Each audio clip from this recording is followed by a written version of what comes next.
says you got 24 hours or less, and you got to have a tuxedo. It's a black tie event. I said, that's not a problem. He said, why not? I said, I packed one. He said, you actually packed a tuxedo on this trip to London? I said, yes. I said, I told you I was a huge James Bond fan. Bond always travels with a tuxedo.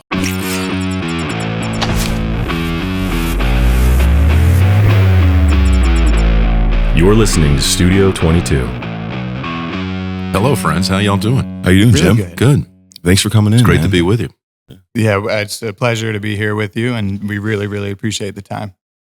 Listen, when I've got to get in my car and drive down to Troubadour, and that's what I'm going to center my day around, that's a good day. So here we are.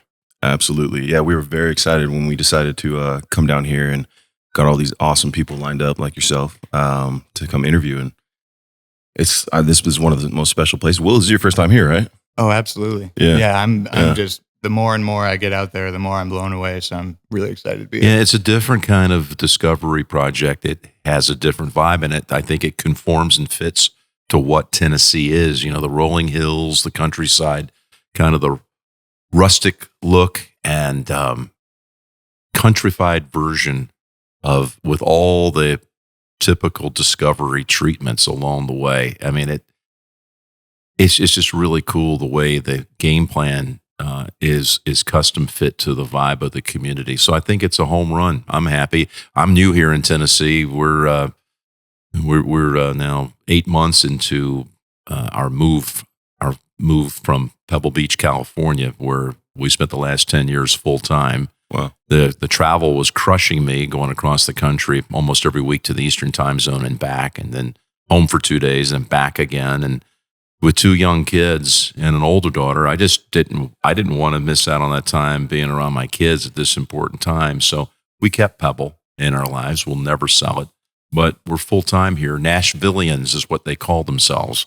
And I guess we call ourselves that now, Nashvillians. Nashville. Love that. Nashvillians. I heard that the first time. I thought somebody was making that up. Yeah, it sounds made up. What's a Nashvillian? It sounds like something out of a movie, out of your world, Brock. Absolutely. You know, I could definitely write that in something, I think. Some Nashvillian. Sounds like a sinister character, but that's what the locals are called, and they're the sweetest people in the world, and we're loving it.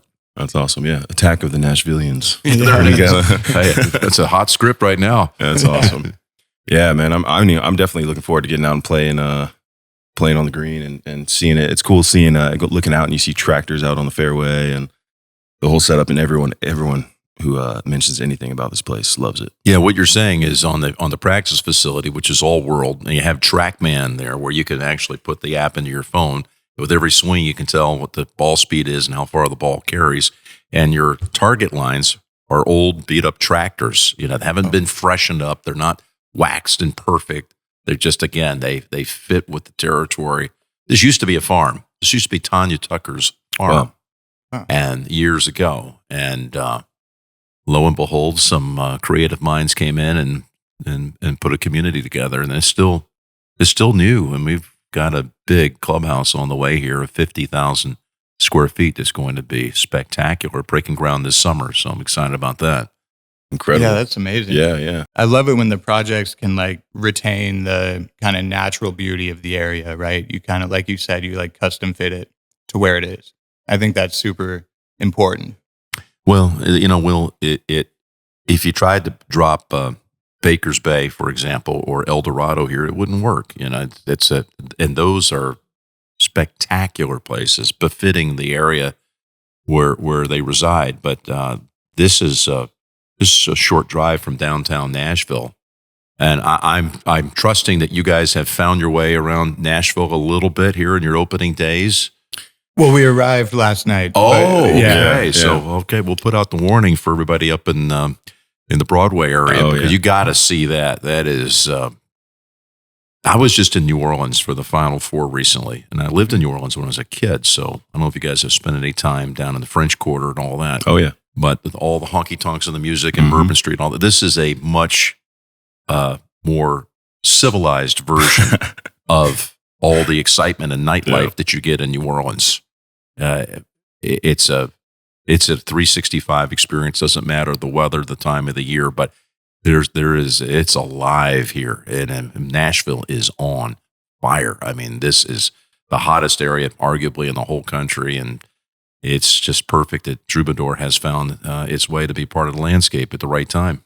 Absolutely, yeah. Yeah, I'm definitely, my buddy had his bachelor party here, which is the bachelorette capital of the... Number one. Yeah, exactly. Oh, wow. So it was funny having a bachelor party here and then going around, and it was a hell of a night. And I remember walking home, it's like 6 a.m. with my buddies. We're all very drunk, very great time. And then we go play paintball the next morning. It's like 110 degrees outside. I was like, this is the worst decision we could have possibly made. But the city is so much fun. People here, and the music, there's music everywhere out here. So you can't turn without seeing or hearing somebody amazing, You go down that one street where you had the bachelor party, and you're right. This is, again, what Bourbon Street has. As you walk down that road, you have jazz playing here and across the street next door. And was one talented artist trying to be discovered after another.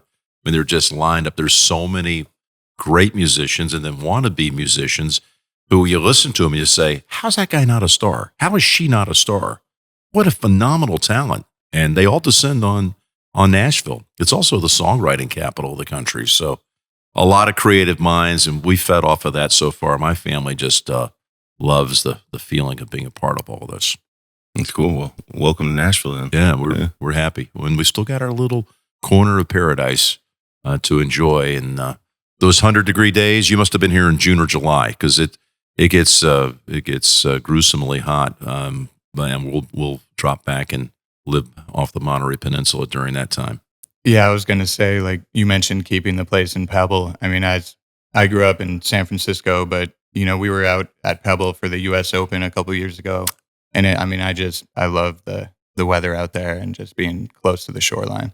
It has that marine layer that hovers over that whole Carmel, Pebble Beach, Pacific Grove, Monterey area for the better part of June and July. And during that U.S. Open, we were there at the time, and it never did lift. We never had any sunshiny days. But hey, I kind of like the feeling to have to wear one layer piece, put on a polo and some sort of quarter zip or something on top of it and go out and, enjoy it. We don't get as much rain as people think. You know it from San Francisco. We have a golf tournament there that used to be called the Crosby, named after Bing Crosby from yesteryear. All these stars descend on Pebble Beach in February for the AT&T Pebble Beach Pro-Am. And usually that can be the worst weather week of the year. For whatever reason, is just part of the mystique of Bing Crosby. People call it Crosby weather. But other than that, we go through a stretch where, man, it is ideal. It is a sweet, sweet place. It's a drop out of the world experience there. And we love it. Amazing. Yeah, that was one thing I realized when I started traveling, because I grew up in California. You see these beautiful places, Greece, Croatia, and I started traveling to them, and then it's 110, 115 degrees outside. You're sweating. I'm like, dude, I didn't know California had such nice weather. Yeah. Even though I'm in one of the most beautiful places in the world, I'm dying, sweating. There's no AC. It's like a whole different experience, but a great time, beautiful experience. And California really has it has it all. Yeah, it has it all. Really does. It's got the beauty, and that's why people flock there. It's got a lot going for it. It just was too far for me to travel on a weekly basis to mostly East Coast games and events. So, we're happy to have you here in Tennessee. I hope you have a great visit. Yeah, it's already off to a great start. Absolutely. Yeah. Did you do a lot of traveling when you first started?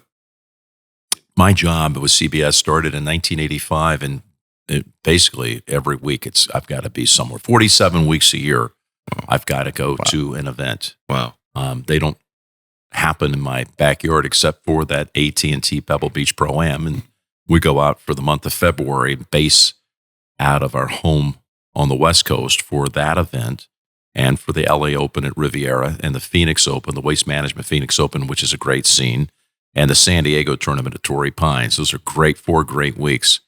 But other than that week at Pebble Beach, which is about a 200-yard walk from my home to the 18th, other than that, I'm on a plane every week. This week, for example, I'm on my way to Tulsa. Following week, we'll be in Fort Worth, Texas for a golf event. Then Muirfield Village in Ohio, and then Toronto for the Canadian Open. Now, in my former life, where I was commuting out of Pebble, you can see these would be long trips.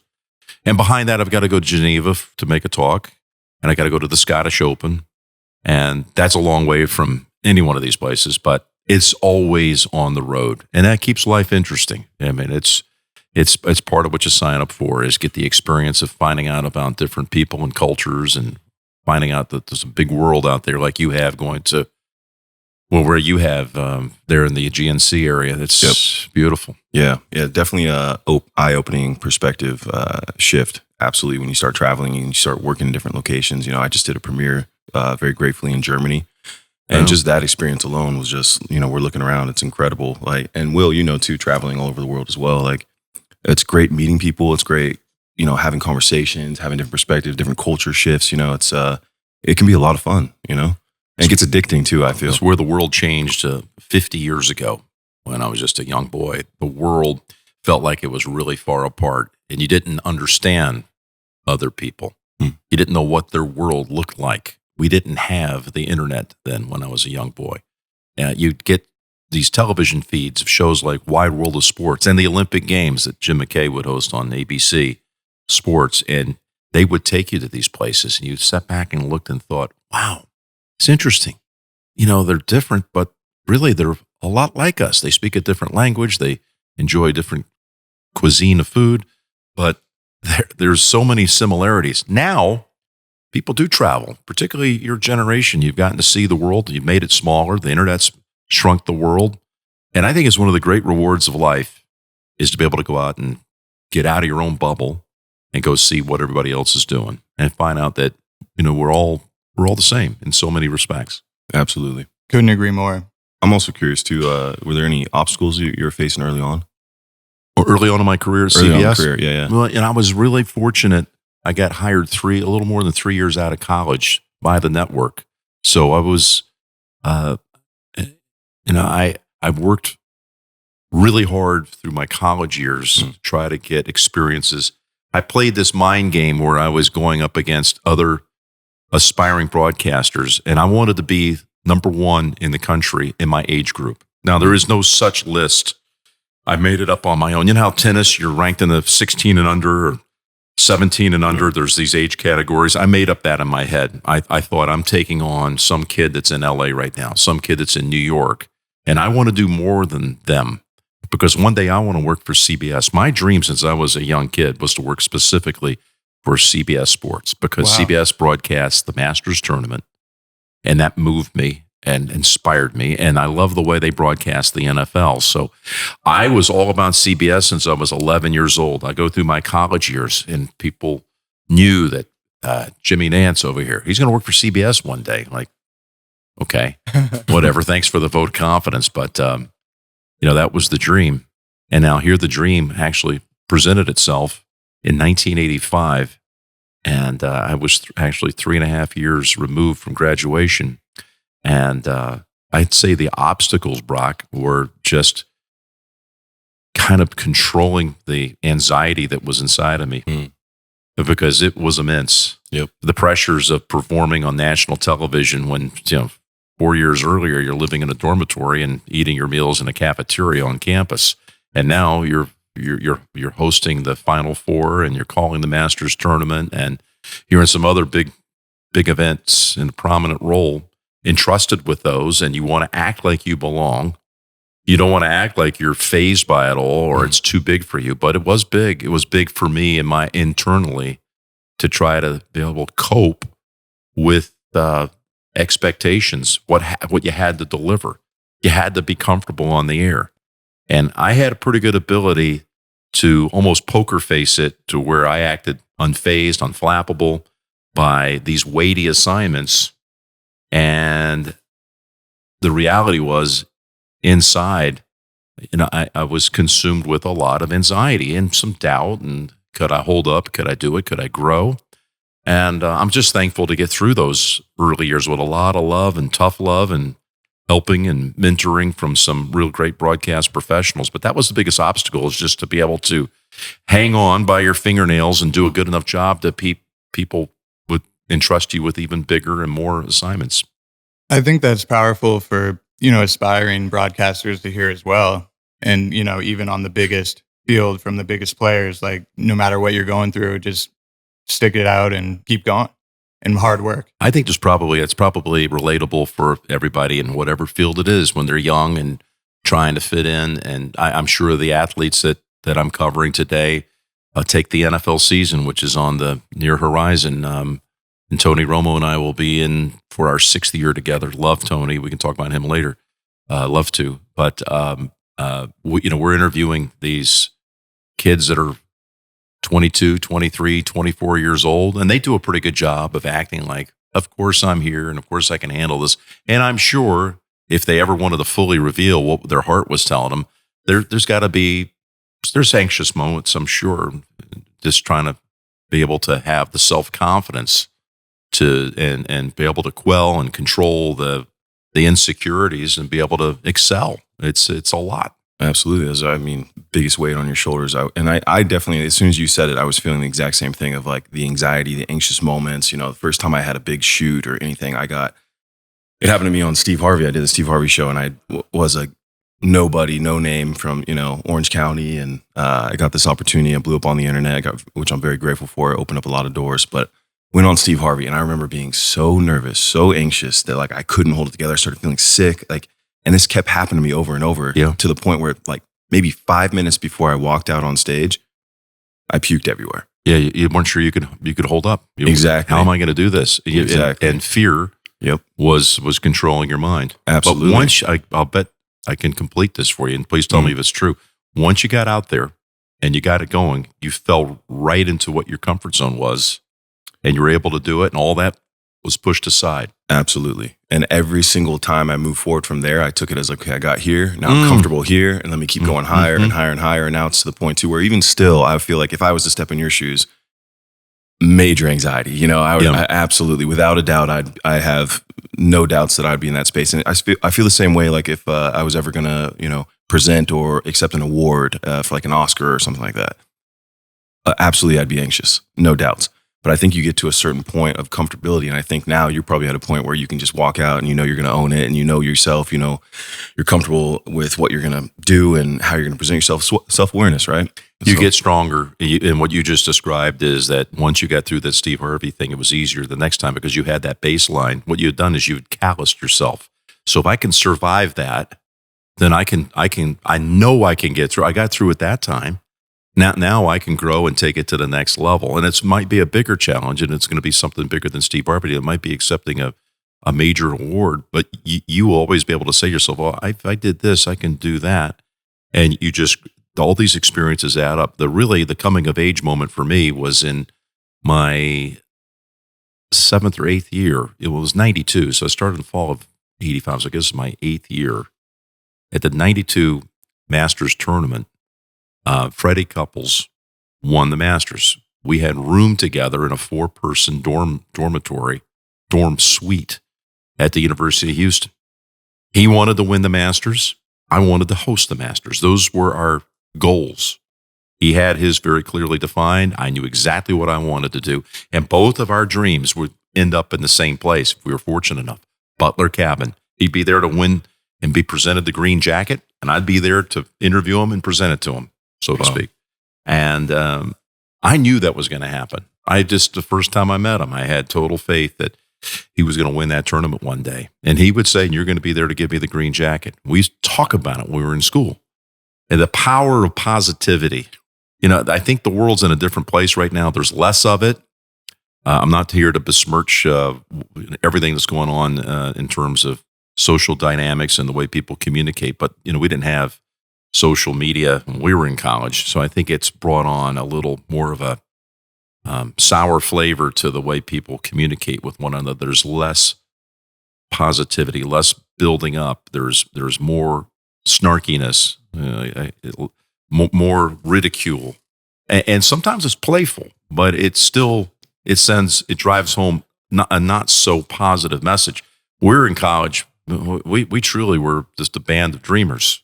4 of us that lived in the room. Love that. All 3 of the other guys ended up playing on the PGA Tour. Freddie made the Hall of Fame. Wow. Won the Masters. So when he wins April the 12th, 1992, I was there to give him the green jacket. We'd rehearsed this when we were in school, basically. We had talked about it so much. We knew exactly what that moment would look like. Now we had to go execute it.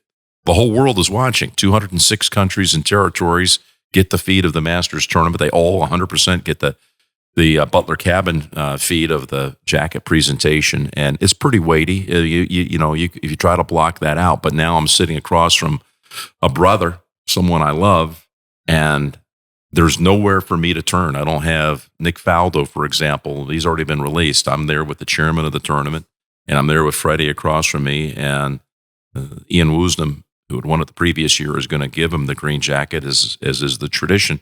So I felt what you felt, talking about your Steve Harvey, wanting to throw up and feeling completely like out of body. But, I got through it. Once I started talking and moved through it, I all that stuff abated.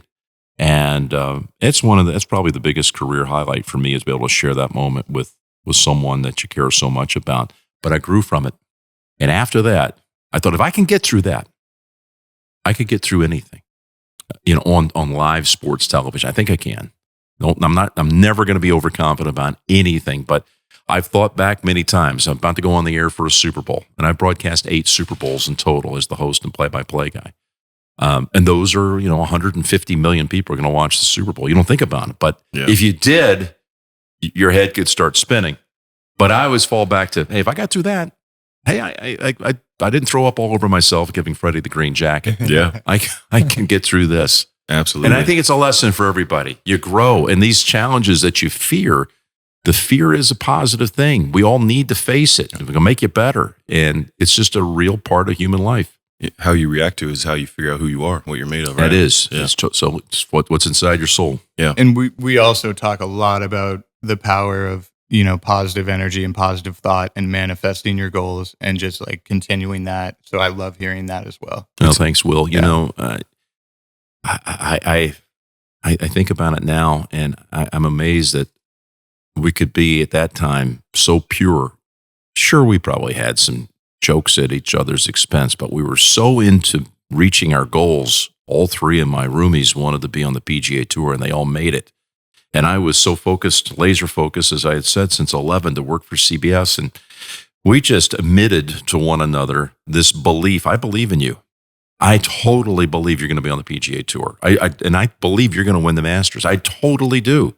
And I felt it coming back at me that they believed I was going to work for CBS one day. And I really don't think I would have made it to the network at 26 years old if I didn't have my brothers believing in me.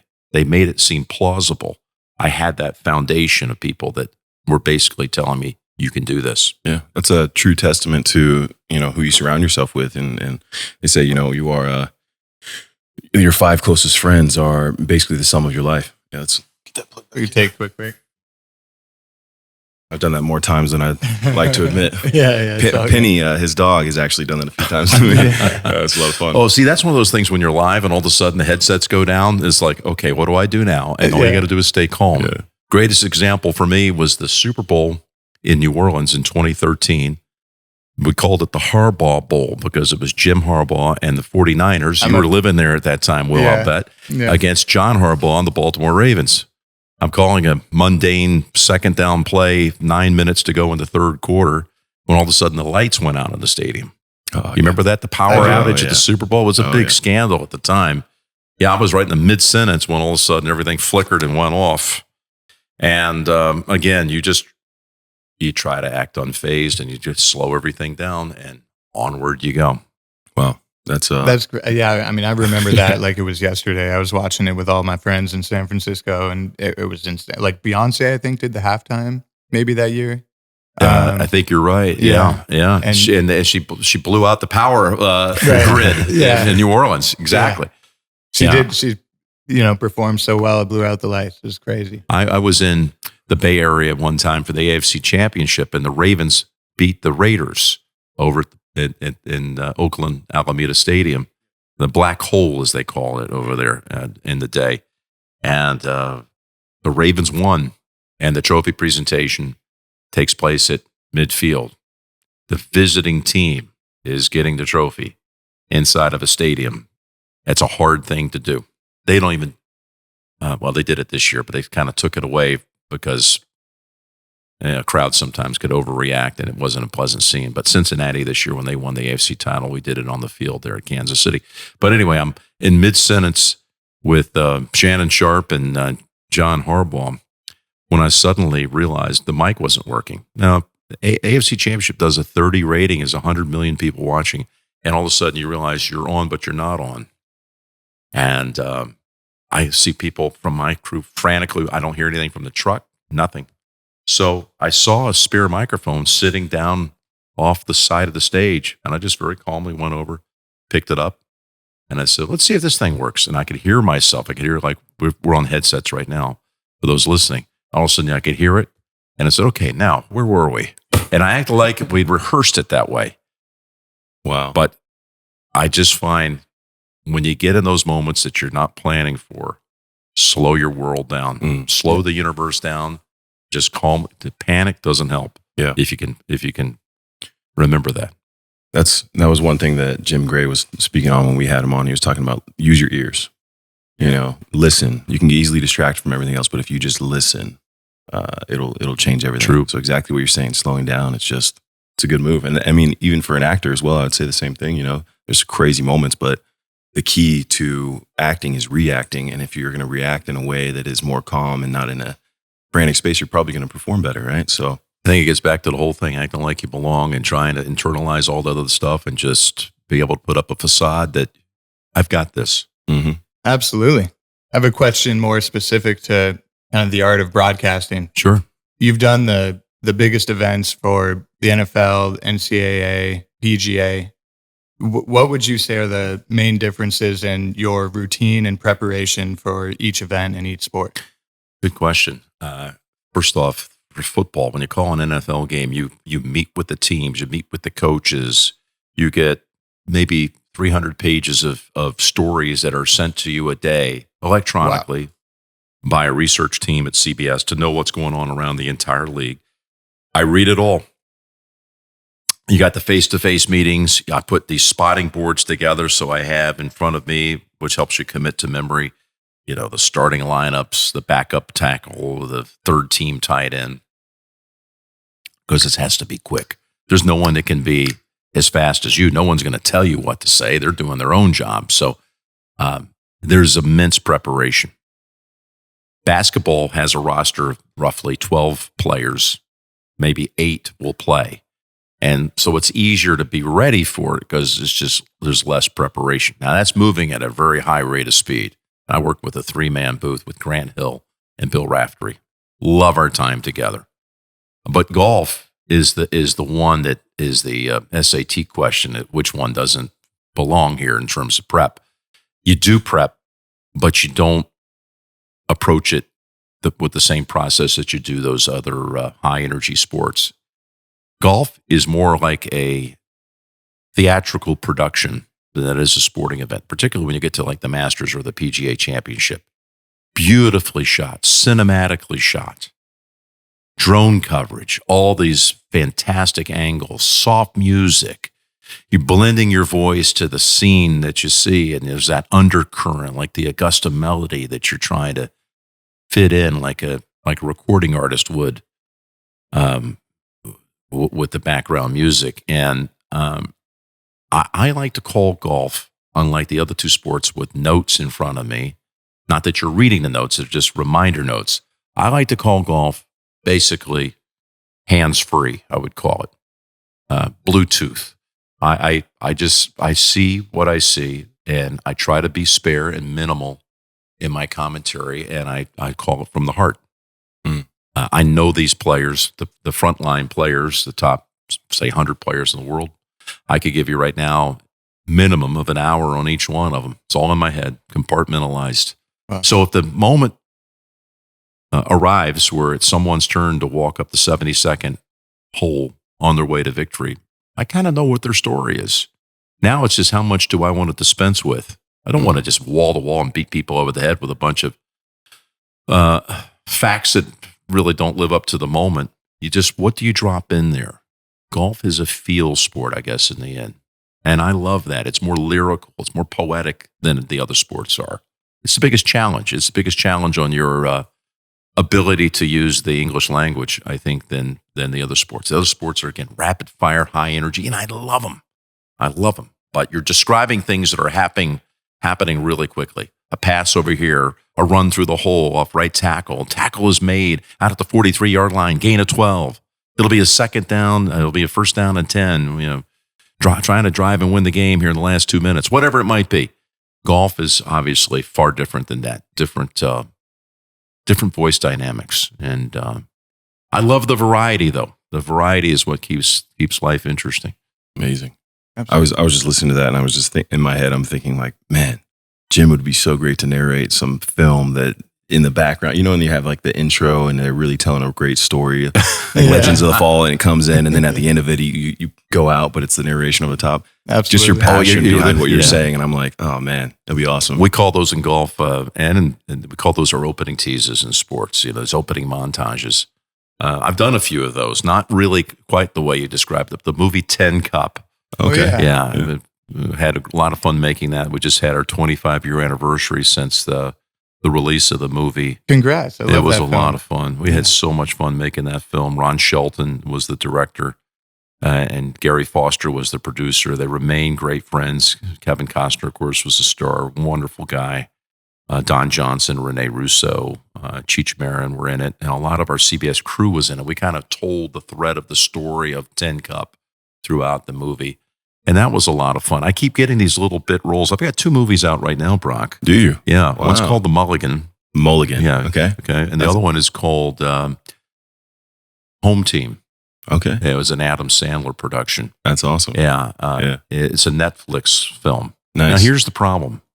I keep getting the same role over and over again. They have me playing the same character. Yeah. They have me playing myself. Yep. I'm wanting to show them I've got some range here. I don't shoehorn me into this Jim Nantz role. I want to play something else. But I played it like now 6 or 7 times in film and television. How I Met Your Mother a couple times. Oh, yeah. Criminal Minds, How I Met Your Mother. It's the same guy every time. I say enough of this, man. I got to get a better manager or something.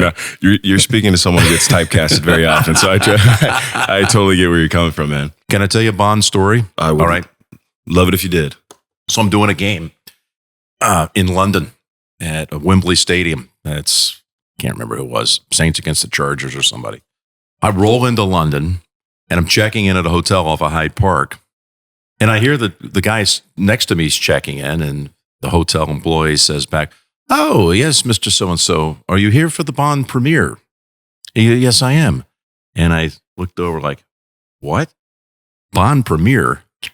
And they said, he said, "Yes." So I said, "Excuse me, sir, is there a James Bond premiere?" I knew there was this movie that was coming out, Spectre.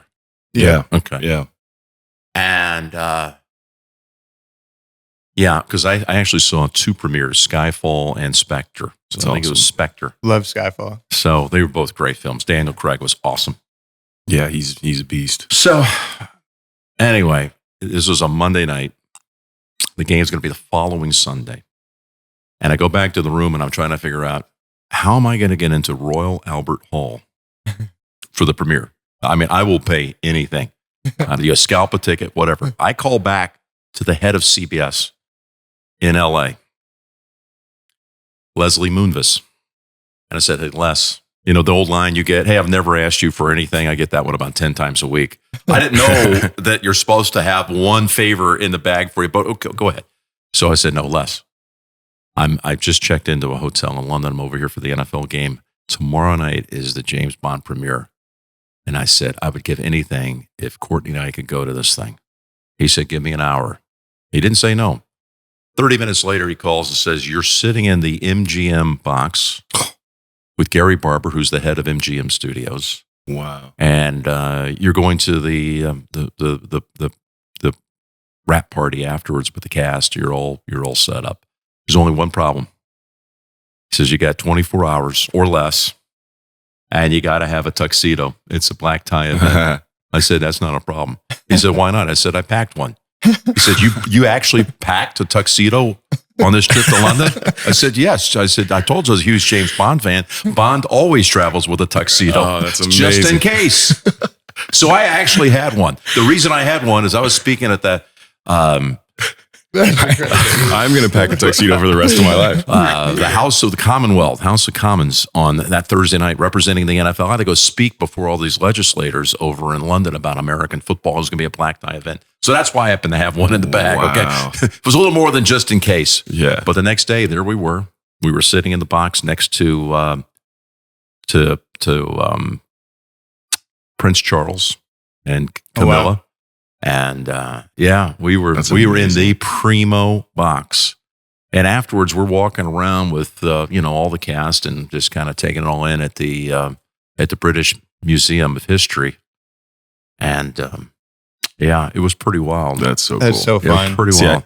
I had a little bit, not anywhere near that whatsoever. That story is incredible. Yeah. Like, But I went to, when I first started getting notoriety, I got invited to Germany to go to the Bambi Awards, which is basically like the Oscars in Germany. And there's a couple other events going on. And last minute, they invited me to the GQ Awards, which is in this auditorium. That's big. Incredible. Yeah, absolutely incredible. But they put me second row.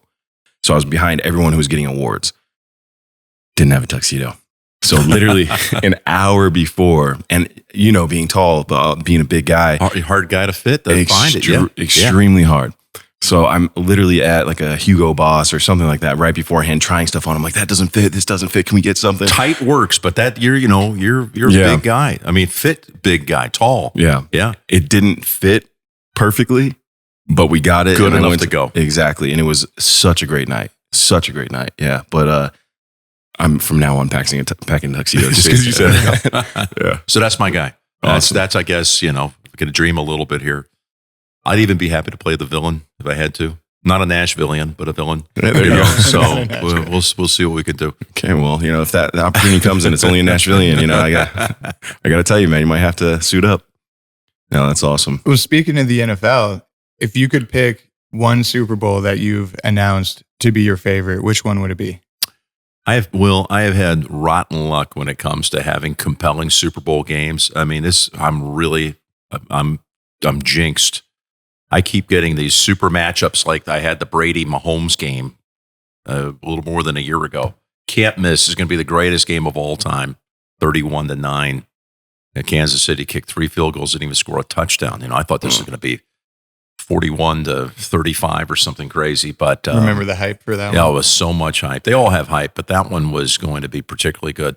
And then 2 years before that, I had the Rams against the Patriots down in Atlanta. Well, this one, you can't miss. 3-0 at halftime, 3-3 going to the fourth. I think it was a 13-3 final, lowest scoring Super Bowl in history. We had one play run from scrimmage inside the red zone. 1 2-yard run for a touchdown by Sony Michel of then the Patriots. That was the only play that was run inside the 20. So these are the kind of games I've been stuck with. Meanwhile, my counterparts and friends, Al Michaels and Joe Buck, I mean, they keep getting these thrillers, these massive comebacks. And I don't know, Will, I'm trying to think of what was the most compelling game. It might have been the 49er Ravens game I referenced earlier, because I came down to the Niners in the last minute having 4 throws into the end zone from the 5 to try to win the game. And they had 4 incompletions. All the passes went to Michael Crabtree, and they all were incomplete. But it wasn't quite the doozy that I deserve, okay? I've been really cheated out of this so far. But there are more to come. More to come. I'm going to have the game in Vegas. That's going to be, wow, what a game. That's now this coming year, the Super Bowl is in February of 23. Will be in Arizona, Phoenix or Glendale, whatever you want to call it. And then the following year, it's back on our watch, and it's going to be in Vegas. Can you imagine a Super Bowl in Las Vegas?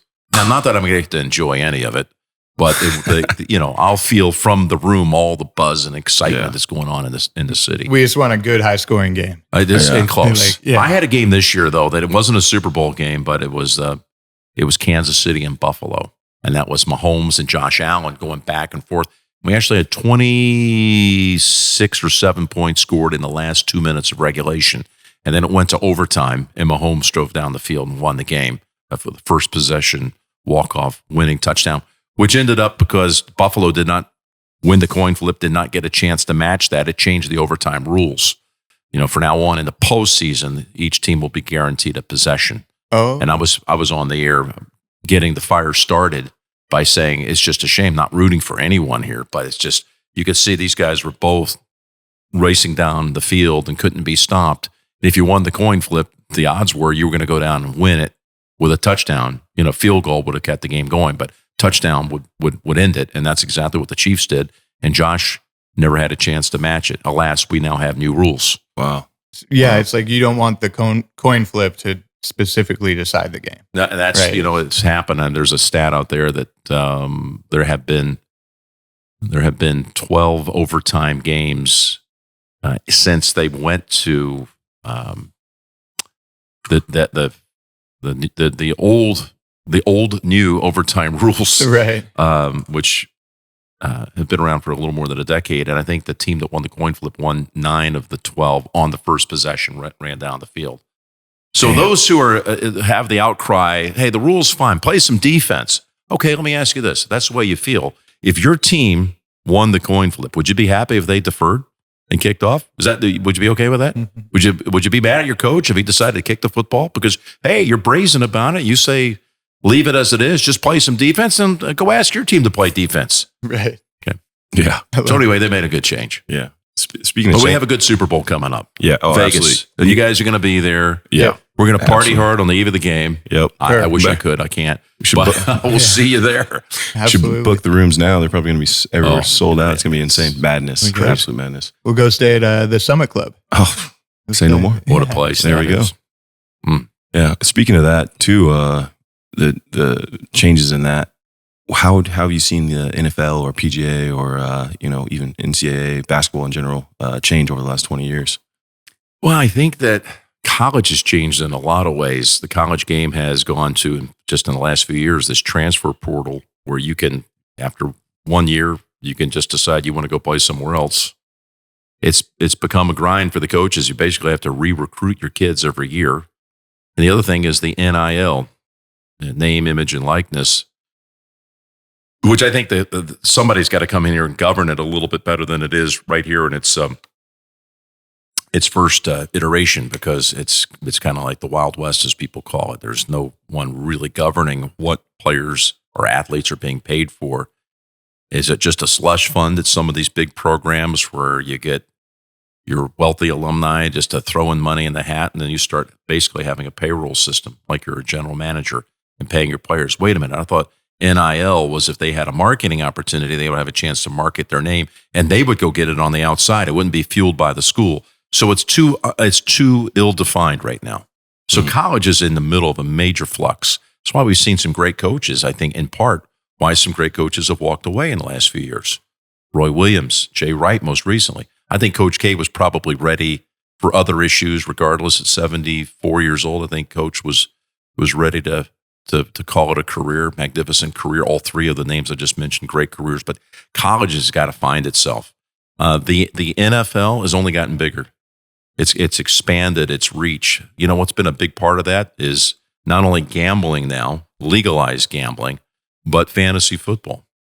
The number of people who are hooked into the game because they have some skin in the game. They have maybe just a fringe interest in the sport, but they're going to watch because they're trying to win their fantasy matchup. At first, everybody didn't know what this animal was that people were creating, and they didn't want to endorse it.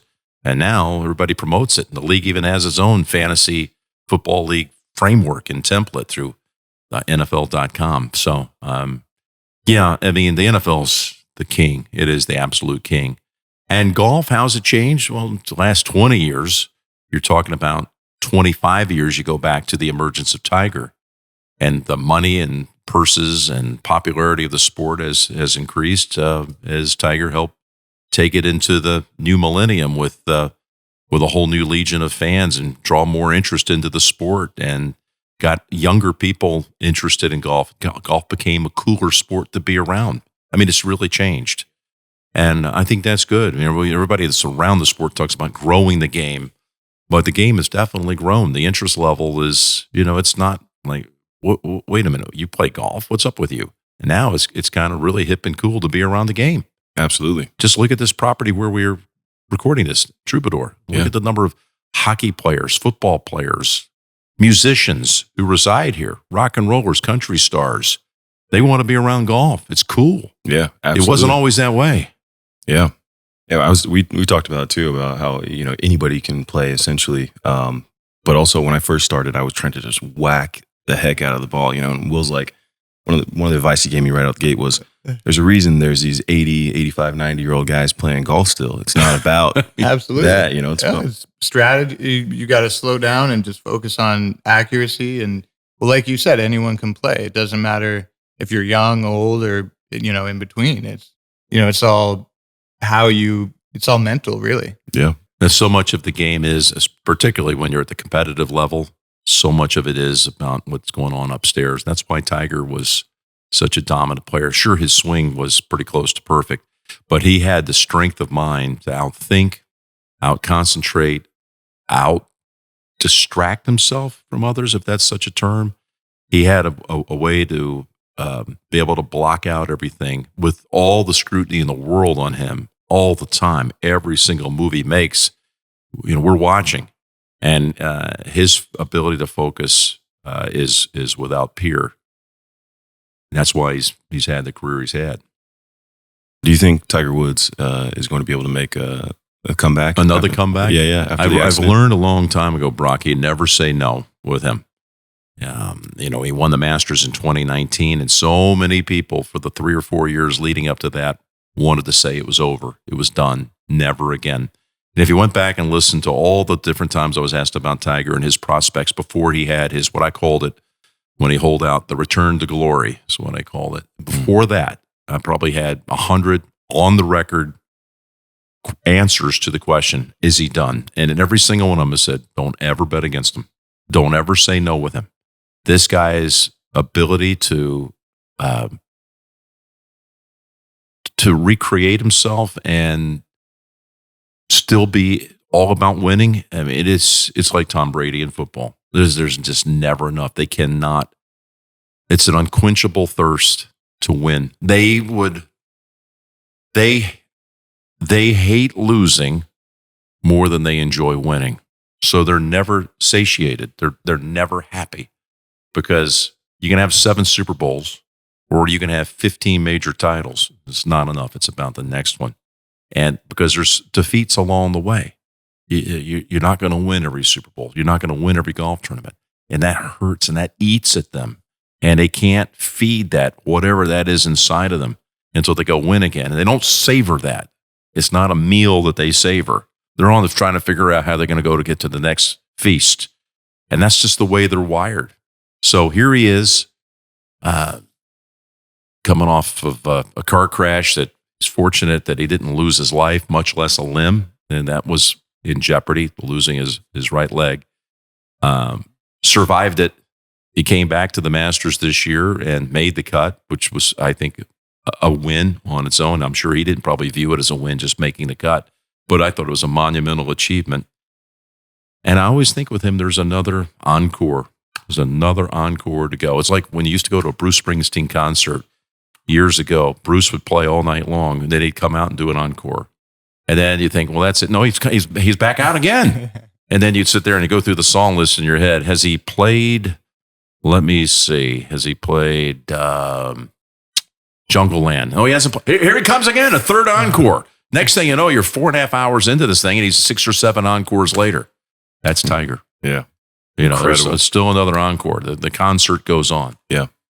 Love that. Yeah. I've always found it very fascinating, the willpower and the ability to overcome everything that humans are able to do. It really is a mental game, even going back to starting in your college dorm room, right? And what your habits are and your mental state. It's like, if whatever we believe we can achieve, right? So I always love hearing that. If you can't believe it, you can't achieve it. Absolutely. Absolutely. It has to start there. You have to have this thing somewhere inside your brain. And you have to see it, what it's going to look like, or at least what you think it's going to look like at the end. And then you feed everything in your power to try to get to that movie. One time I was at an event. Kevin Costner was sitting next to me. We become friends when we had worked on 10 Cup again. Bit player here. It's Kevin's movie. But he had just directed another film. And he had come out of the box with a movie called Dances with Wolves. Oh, yeah. Okay, great movie. One of my favorites of all time.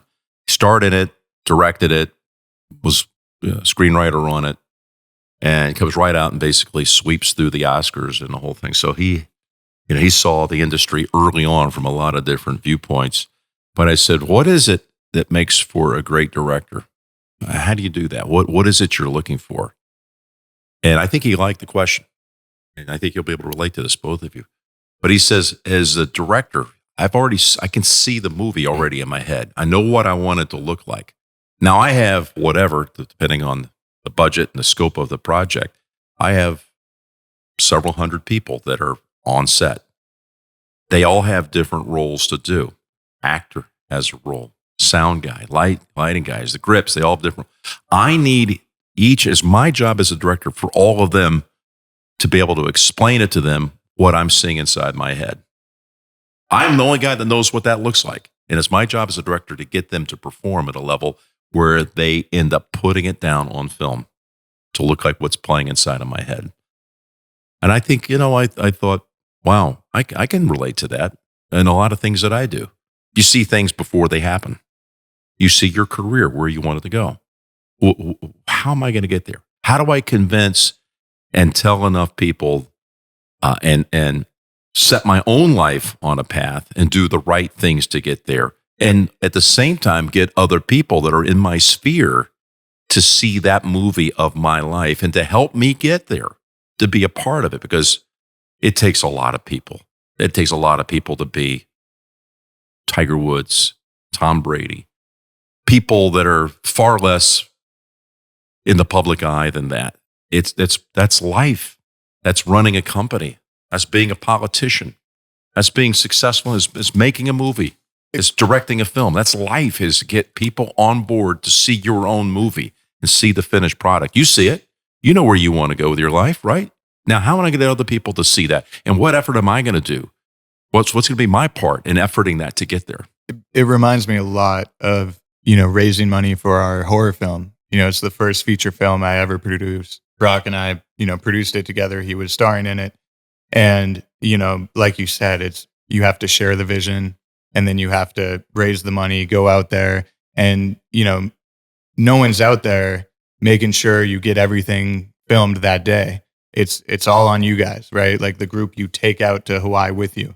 And there's something really special and powerful about that motivating force that drives you and really makes it come to life and to execute that. So I love that and appreciate that a lot, because that's cool that you guys do that. And I just think about anyone that's seeing and listening to this, and they think, well, how's this tangible to me? It's totally tangible to you, no matter what it is you want to be. Absolutely. It's putting all of this together in a tapestry to where everyone is on board of your vision, and you're doing your part to nurture and feed that vision to get there. I'm sure when you guys were raising funds, just starting at the ground level of making the movie, how many people you had to go tell the story of what you're trying to do and what that's going to look like. So you have to go have them, again, in advance, see what you see to get them to buy in. And that's life. Yeah. For me, too, it's always been internal dialogue, a narrative that I write in my mind about how I want to show up in the world and, what habits I have as well. And the thing I always say is believe in yourself more than anyone else ever can. I'll always say that. And then at that point, too, it's like I have people who never believed in me, family members, friends, people in the industry I was trying to work in didn't believe in me. I keep on believing in myself more than anyone else ever can. And then eventually it bleeds into them. And then their fans or their supporters, their helpers. And so that's kind of how I try to always show up. It's like, at least if I can believe in myself so much, I know that I'm either going to get there, or you can't get there alone. I don't think it's really possible, but if I keep on believing, I will make believers out of everyone else around me. Well, right? what you're saying there is profound, because everybody's going to face some doubters. I talked about that, those halcyon days of being in the dormitory at the University of Houston. I had nothing but people who believed in me around me. And I started anchoring on the CBS affiliate in Houston, top 10 populated city in this country. So it was a big market. And I was living in the dorms. I was 20 years old, and I was on the air. I'm still going back after the shows and living in the dormitory. And I was way ahead of the age group that I had built up in my mind. So now I get out of college, and what do? I can stay in the Houston market, or I can go somewhere else. Well, I had an opportunity to go to, of all places, Salt Lake City, Utah. I didn't know anything about it. Took an interview out there with the CBS affiliate. when I landed, I couldn't believe how gorgeous it was landing in that city between these two mountain ranges. The people were spectacular. And they offered me the anchor job at the CBS station there. And along with it, they offered me the Utah Jazz gig with a guy named Hot Rod Hundley, a legend. And I was 23 years old, and I would be anchoring, and I'd be doing the NBA for the Jazz. It's a big deal for me at that point, just fresh out of college. So I show up for the first day at this station, KSL, and the guy that I replaced was hugely popular and extremely talented, and I have a great regard for him. But I didn't know him. He'd already left, so I replaced him. But when I met some of the people on the team at that station, I experienced something I hadn't had before encountered, and that was doubt from other people, non-believers. And they didn't know that they were doing this. It was unintentional. But when I would meet an individual, say a news anchor or a reporter, they would say, "Oh, you're the new guy. Gosh, the guy before you, he was the best. He was the best of all time. He is going to be, there's no telling where he's going to be in a few years. He just set this, he was only here for 2 years because the guy, and he was, and he is, he's great. I'm not going to mention his name. I have a great regard for him." And they were extolling how great he was, and he deserves it. But I took it as a 23-year-old kid. They don't think I can measure up to him. Like he's in another league because they've watched his work. They haven't even seen me go on the air yet, but they're telling me that this guy is the best they've ever seen. And he has got a huge career ahead of him. And I took that not as an affront, but it hurt a little bit. And it also motivated me at the same time. I'm going to show them that, I can do this too. But they're meeting me at face value, not believing in me. They're believing that the next great American sportscaster, I'm not saying I ever even came close to that realm, but that's what I always strive to do. But you did. But they saw it in the guy that I was replacing. And it happened repeatedly. And it was a gesture of love that they had for my predecessor. And that's what I realize now. And I have great regard for him. He's still in the business. But I use that as a point where I'm going to make my mark. This has been my dream for 11 years. You don't even know me yet. You don't know what's burning inside of me. And I'll just go show them. And I use that as a source of very powerful motivation for me that I thought, I'm going to come in here and I'm going to show these folks that, I can do this too. And 2 years after being there, I got a call out of the blue one day to come audition for CBS, and I landed the network gig. Youngest to ever be hired at the network as a full-time sports commentator. Wow. Amazing. True testament to, your hard work. And also to your point about how, again, we're talking broader here, with themes that people can relate to and motivate or teaching moments. You're going to face that. And I had lived in a bubble. I was around buddies who all believed in me. And then I had my first little taste of, not everybody sees the end of the movie here. I'm going to have to show them that, and it makes sense now, with time and decades later, it makes sense they should feel that way. And it issued a challenge. I'm going to show them down the road what my movie looks like. Yep. Director of your own life. Exactly. Yep. With that being said, I always love asking this question. It's, if you could give your younger self one piece of advice, what would it be?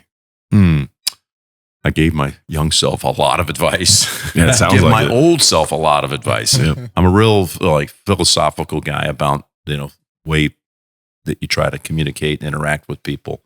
I'm still striving again to try to be the best I can at that. It's one of those things. I got to tell you, I made steps along the way that I probably would love to do over again. I'm sure I'd love to do over again, but I don't long for anything. I'm grateful for everything, if that makes sense. So there's nothing I really want.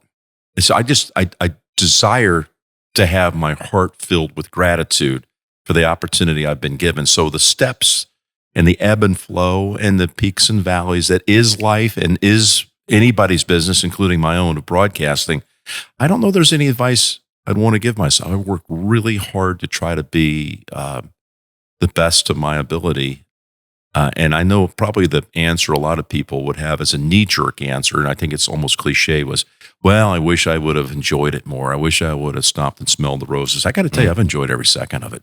I have never not failed to know where I am in that moment and have that gee whiz kind of approach to life. I can't believe I'm in Cabo San Lucas having a vacation at a beautiful resort like El Dorado, or I can't believe I'm at Wembley Stadium calling an American football game, or I'm at the James Bond premiere, or I had dinner with the Queen of England one time, which is a pretty wild thing. Sat at the table with Her Majesty, and like, what am I doing here? So I've never it's not going to be one of those things where, gosh, I just wish I would have enjoyed it more. No, I don't have any second thoughts about that. No regrets. That's cool. Important. Yeah, I've definitely always tried to show up that way, regardless of what life throws at me, good or bad, is show up with gratitude and learn the lessons, or what is the lesson in those moments.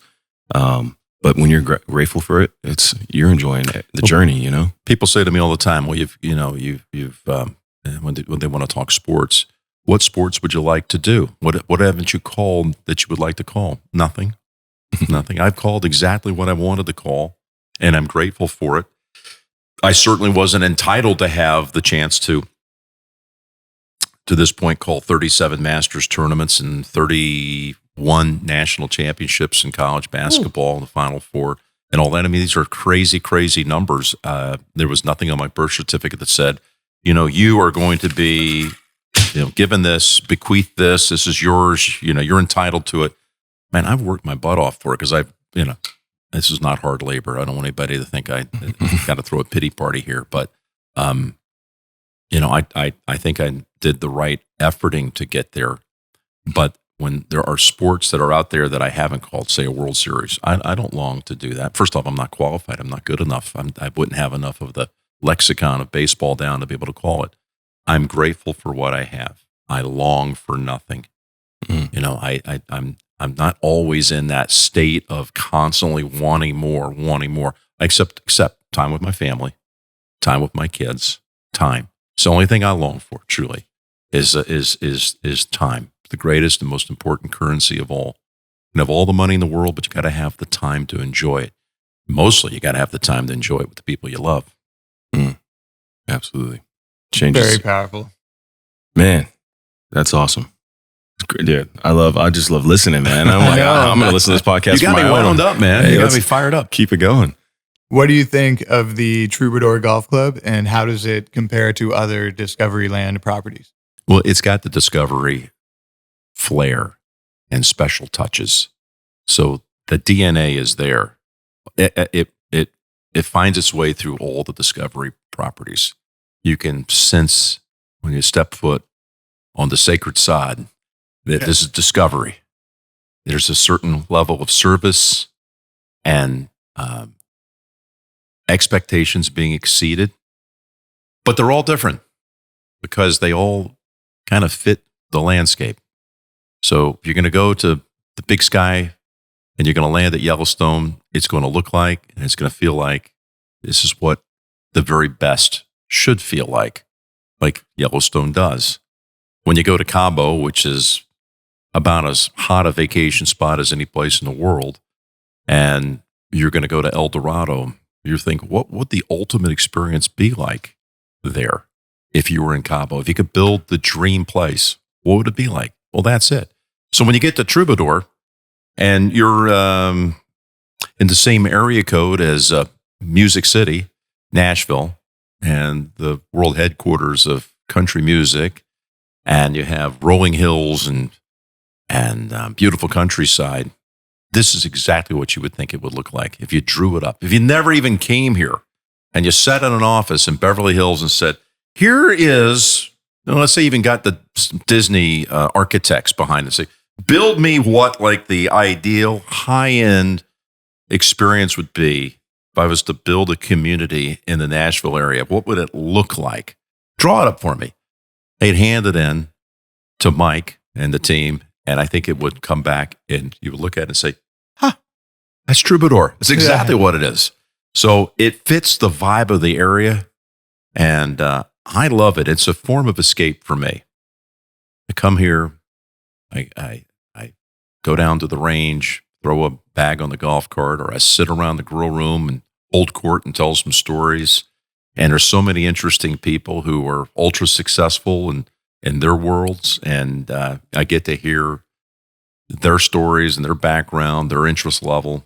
And I just love it. It's a gift in my life. And ultimately, what I find out from the Discovery experience is it's about family. And that's everything to me. So when I go to our place in El Dorado, it's the highest quality family time I'm going to have all year long. It's almost like a heavenly experience. You've dropped out of the world and you've traveled, you've worked as hard as you can work, doing whatever it is that you do. And then you get there and you get to enjoy life as much and as hard as you can going after that experience. I mean, hard in a sense of going after it, the effort level of having fun. It's right there. I mean, it couldn't reach a higher peak than it does for me when I have my family at a Discovery property. It's a dream. It was an investment in my family. And, when you get down to it, that's all that you're really trying to achieve is the currency of time with your family and quality time with your family. And it comes together at these magnificent places that come under the umbrella of Discovery. And it was the best investment I ever could have made. I invested in my family to the highest degree. That's incredible. Well, I just read it here on the script. A natural-born actor. Playing the same guy over and over again. Right. You and Brock will figure out some other roles. But no, I love that answer. And my father always says it's about escaping with your family. It's not escaping from your family. It's escaping with your family. And having a few more lax rules on the golf course, like, no strict golf attire, like at some of the more strict clubs, like some of the stuff like that, the comfort stations, the candy for the kids.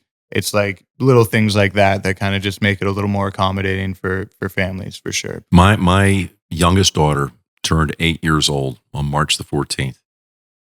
In my world of NCAA basketball that time of year, March Madness, her birthday happened to fall the day after the selection show, the Monday of the first frantic week of the NCAA tournament. When they have all those games going on at one time? Oh, yeah. And for us on the broadcasting side of it, we're calling 4 games in one day from noon until midnight. 2 days later, we're calling 2 more games. So you're doing 6 games in a span of 72 hours. And there's a lot of prep that goes into that. But it happened to fall on the week of spring break for my kids. And Courtney wanted to take the kids to our place at El Dorado. So off they went to El Dorado, and I met them there at our home. And it was Monday of the busiest single week of the year for me. And I ended up doing all my work and research there at the place. They were in the pool, was able to kind of be engaged. And that night, after I kind of got a lot of the framework done to set up the week, we had a cookout at the house, a piñata for her. And it was like, to me, as low-key as I guess you could say it would be when you're at a place like El Dorado, but it was family around a barbecue, piñata, music was playing, and I thought, this is as good as it gets. She's as happy as can be. Now I had to turn around and leave. I was there for less than 2 days, but it was well worth the trip to get there and come back. It was absolutely perfect. Just grateful for that. It's a big part of our lives now, and to have Troubadour right down the road, about 45 minutes from our main home up in Nashville, it's just been a dream to be able to have this. You use the word escape, right? Yeah, escape, and so that was my daughter's real birthday. When it came time for her Nashville birthday to celebrate with all of her girlfriends, all her little second graders, where did we have the birthday party? Troubadour. And Troubadour gave them an experience. Again, nothing crazy over the top, but just perfect service, perfect execution. Hayride, ponies, pony rides for an hour.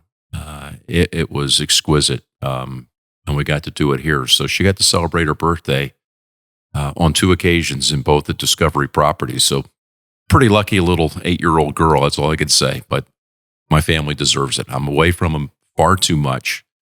One of the reasons, again, we get back to being on this side of the country, not only primarily because I love the people here and that drove us here, but I get a lot more time, a lot less hours in the air. I'm not traveling cross country every week. I'm usually about an hour and a half hour flight from where I need to go. And I can leave later, get home earlier, and have that cherished time with my wife and kids. Hey, Love hearing that. that's what it's all about. I appreciate you telling us about that because, that's what it's for, is family memories. It is. I mean, when it's all said and done, the moments you're going to remember from your life are the ones that you have with your family. And I could tell right now for my kids that some of the moments that will be seared in their head forever will be the moments that they have with their family and their mom and dad and their siblings at Discovery Properties. That's what we invested in. That's what's been delivered for us. It's over-delivered. There's a thing called expectations. And it's almost like not a fair thing because when there's an expectation, anything short of it is a failure in anything that you do. How many things in your life can you find exceed expectations? The Masters or the Augusta National experience when people go there for the first time and see the tournament, the expectations are just over the moon.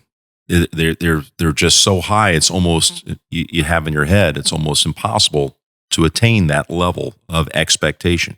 But you know what? It always does meet expectations and go beyond.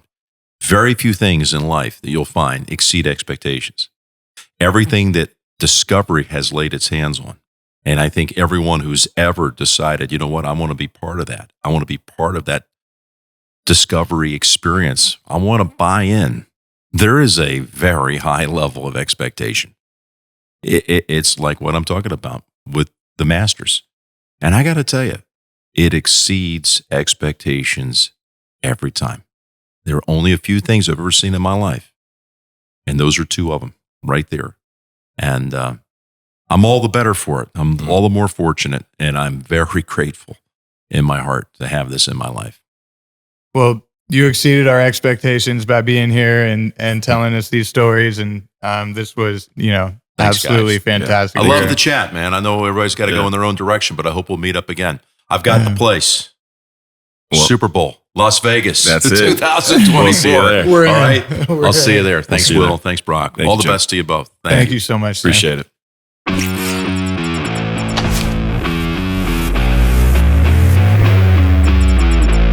Thanks for tuning in to Studio 22.